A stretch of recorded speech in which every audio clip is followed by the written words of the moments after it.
សួស្តីបងត្រេងបងបានសួស្តីខ្ញុំបាទកំឡុងវឌ្ឍនាជា Marketing Coordinator និងជា Barista នៃហាងកាហ្វេទំនើប Robica អីអាក្អូននេះនៅក្មេងសោះមិនទៅរៀនមកលក់កាហ្វេ សម្បូរបន្តិចចុះខ្ញុំជានិស្សិតឆ្នាំទី1ផ្នែកគ្រប់គ្រងពាណិជ្ជកម្មអន្តរជាតិតែឥឡូវមកធ្វើការក្នុងហាងកាហ្វេថ្នាក់ក្រោមជាតិសួស្តីបង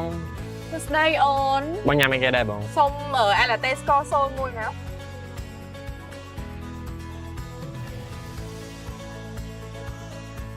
បានស្គាល់ដែរបានបង ហេ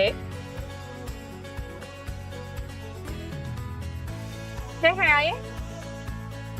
បងត្រេងបងបាន ចង់លឿនបែ ចឹងបានហៅថាលឿន លឿនអូខេមែនណា បងមាន30វ៉ាន់មិនតាន់ជឿលើគុណភាពរបស់ Robica សូម feedback បងមួយមក គេនេះហ៊ានសក់ផងចាំតែយីខ្លះកនតិចសុពរ៉ូប៊ីកាកៅវិឆ្ងាញ់អត់មានអីប្រយោជន៍ទេ អរគុណច្រើនបងមិនជាណែ30វ៉ាន់ វឌ្ឍនាដឹកវេភ្ញៀវមួយ តែ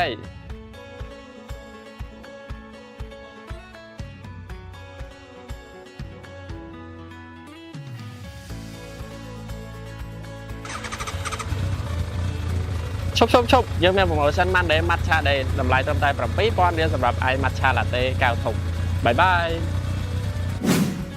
អញ្ចឹងមិនថាការកំងដោយភ្ញៀវមកដល់ហាងផ្ទាល់តាមឆាតឬក៏តាមរយៈ Grab App នោះទេប្រព័ន្ធគ្រប់គ្រងការរស់របស់ TO Group គឺអាចគ្រប់គ្រងបានយ៉ាងច្បាស់លាស់និងមានប្រសិទ្ធភាពហើយនៅពេលបច្ចុប្បន្ននេះក្រុមហ៊ុន TO Group មាន integrate ជាមួយនឹង Grab ដែលអាចធ្វើការកំងផ្ទាល់ពី App បានតែម្ដងឧទាហរណ៍នៅពេលដែលអតិថិជនធ្វើការកំងពីក្នុង Grab មកការកំងមួយនោះនឹងលោតចូលទៅក្នុង POS System Auto តែម្ដងអញ្ចឹងអ្នកធ្វើភេសជ្ជៈអាចចាប់ផ្ដើមធ្វើតែម្ដងដោយមិនចាំបាច់វាយបញ្ចូលការកំងម្ដងទៀតនោះទេហើយនៅពេលដែលអ្នកដឹកជញ្ជូនមកដល់គឺចាំយកទៅលេងតែម្ដង